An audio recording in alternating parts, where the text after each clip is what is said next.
NpC Round 5, halfway. You watch any of it?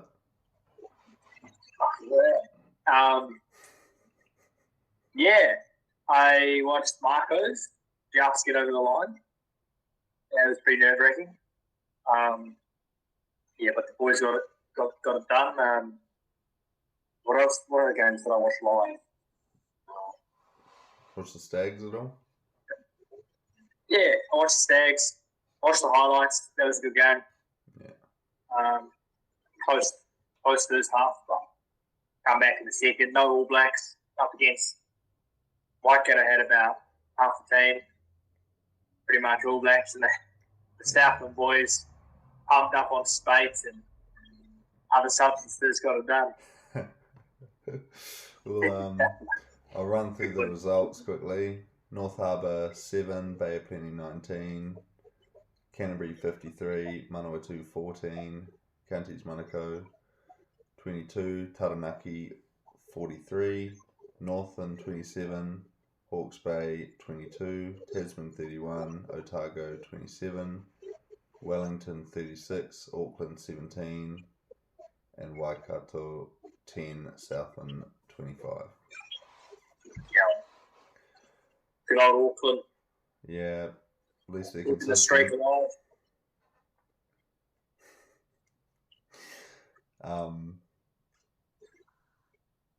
Yeah, the only ones I watched the last 3 actually, but it's good on Northland getting a roll on now. Second one. Yeah, they seem to be finding their feet. Good, Northland and Southland. Yeah. Both ends of the country being strong. Yeah. Tasman pretty much getting it done at the end there for Shane Christie was pretty cool.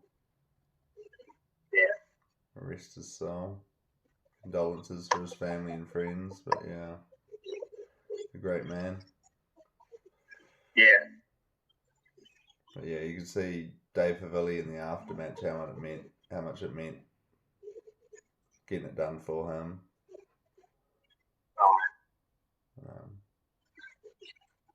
How much went to Southland as well at the end there. Aye. Seeing the just before full-time whistle, Jack Taylor, or it was Jack Taylor. He's a true Southlander, that boy. Yeah. They've got a hell of a side. Interesting, eh? Yeah. Not many well-known players though.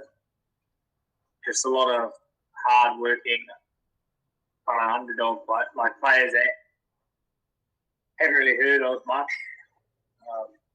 but they seem to come together and play real good for Southland. Yeah, that Tupou Tailoa, their number 8, him, Artie Savia, and Miracle Whailangi are probably arguably the best back rower trio in Moana Pacific, in the Super Pacifica. Yeah. But yeah, he had a hell of a game. Penny, who he was like the Auckland Club Player of the Year out of their comp, and they just didn't want him. Yeah. And hell, he's playing some awesome footy down there. Yeah, he's played for. I think he was back-to-back Auckland Club Player of the Year, and they just love doing that. They love not picking the best players. They do it. They're still doing it. They've probably done it throughout the history of their selections. They haven't picked the best club players. The club players go somewhere else or just never get picked. But yeah, Auckland have always done that. What are they doing? Are they just picking the under-20s guys or something? Just keeping their Blues players and just players that they kind of aren't really performing that well maybe in club rugby, but they seem to want to hold on to them.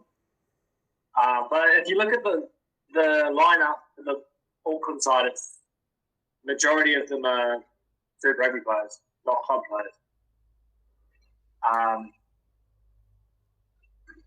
So they're just not giving the guys in the club level the opportunity, unlike teams like Southland and Taranaki and Manawatu, all the smaller unions, they tend to do it the right way, pick guys who are performing well at club level. Yeah. And then obviously there's the guys in Auckland might have a couple of players too. But there's a few guys who come back from USA, from Major League Rugby, and they all jump in.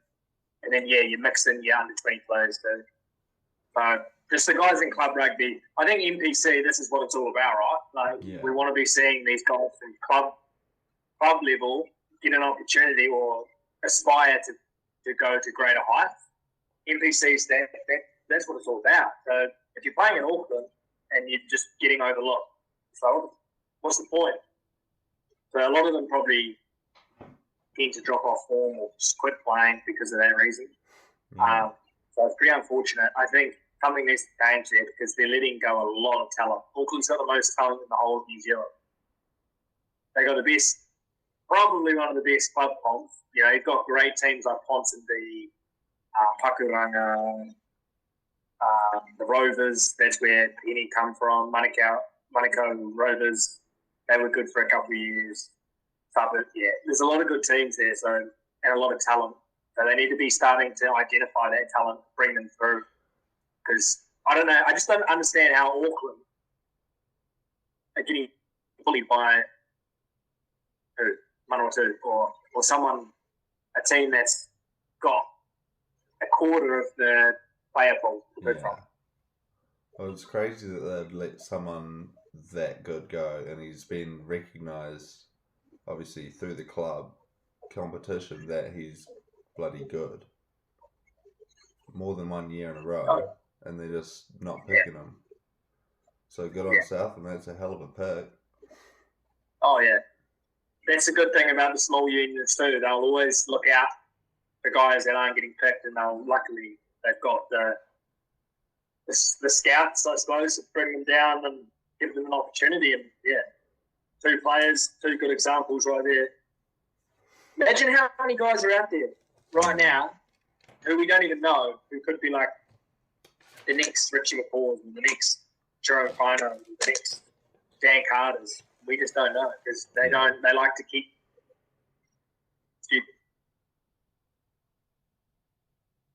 Yeah, man. God, it was wet on the weekend.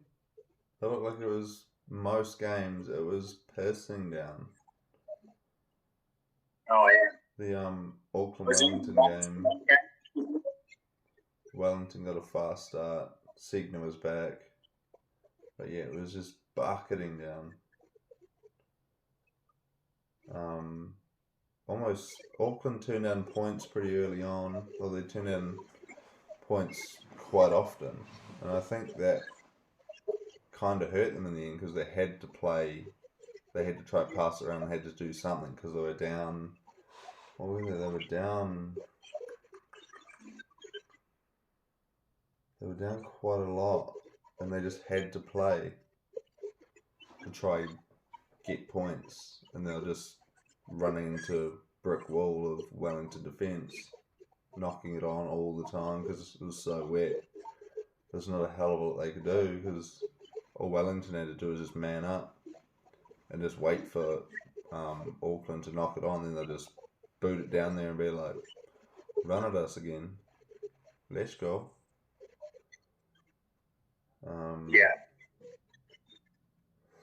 Tangi Tau got an intercept right at the end. Yeah. But he just come back. He's come back from injury, or has he been there the whole time? 100%. It's the first time I've actually watched. Yeah. But it was too late.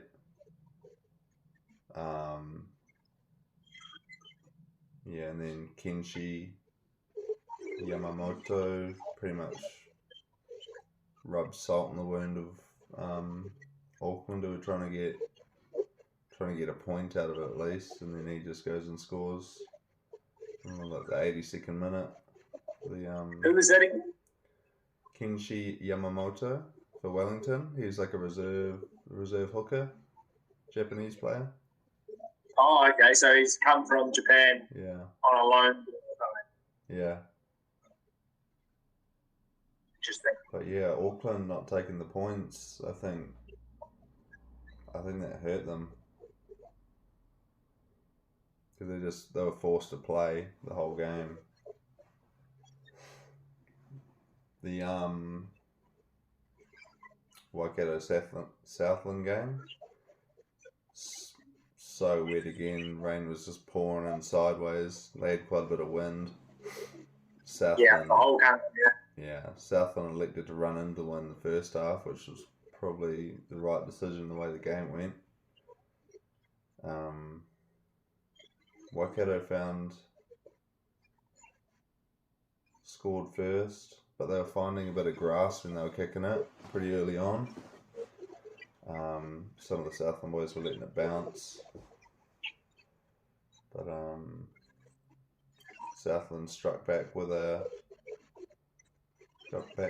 penalty, I think. They brought it closer, but yeah, there was a couple 50-22s both ways. Waikato done a 22 dropout, and it rolled dead. So there's a lot of wind, and the ball just skidded along the turf. Yeah. Which kind of swung the momentum back. Just let them off the hook there. Let Southland off the hook. Southland butchered a try. They passed it to.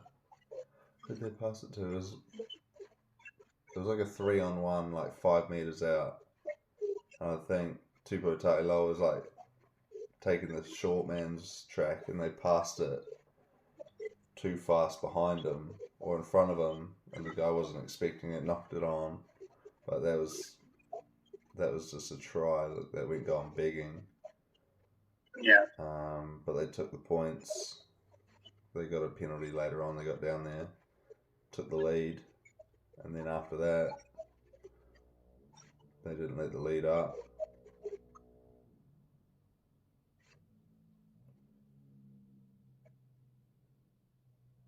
Did you see the hype? Do you watch the highlights of it? I think I did. Yeah. You see Tupou Tailoa off the back of the scrum. I think he gassed Finau. Yes, I did. Got around right on the wing, inside to Shearer. Shearer scored. Yeah, I've seen that. I've just been playing, but I did. I seen it, and then maybe accidentally missed the ball. Yeah, I think as he scored, Shearer slid over with him. That Penny that we've been talking about, he split Anton Litter-Brown in half. Yeah. in one of them, but well, it's a solid tackle. Yeah, I can't remember if Anton Litter-Brown just passed it, and then it was like, ah. Well, that's 2 weeks in a row. He's put on a good shot. Yeah, but the Southland defense, they have absolute faith in that system, because you can see them. They slide off the guy at the perfect timing, trusting their inside's going to make that tackle, even if the guy gets an arm, brings him down, and then they zero ruck. They're just all in the defensive line. I was watching. I was actually damn impressed with it. If they're short, a man they'll kind of surf back, just trusting that their insides are going to come across. Yeah. They've got a hell of a lot of trust in that defensive system, which is it's good to see because that's foundation of a lot of what gets you wins, especially in wet weather footy and obviously in shield games. Yeah, I suppose it's paying off. Like they've got some good same. I think they've had the same coaches for the last couple of years, and defense wins matches. Mm. So if they're nailing that, then that's probably where they're getting a lot of their results will be going their way, especially in wet weather footy. Yeah. Just a couple of stats for you. 14 years since they last had the Shield, and their last away win against Waikato was in 2013. It would have been back in the Jamie McIntosh era. Oh, yeah. Big Whopper. Would have been his heyday.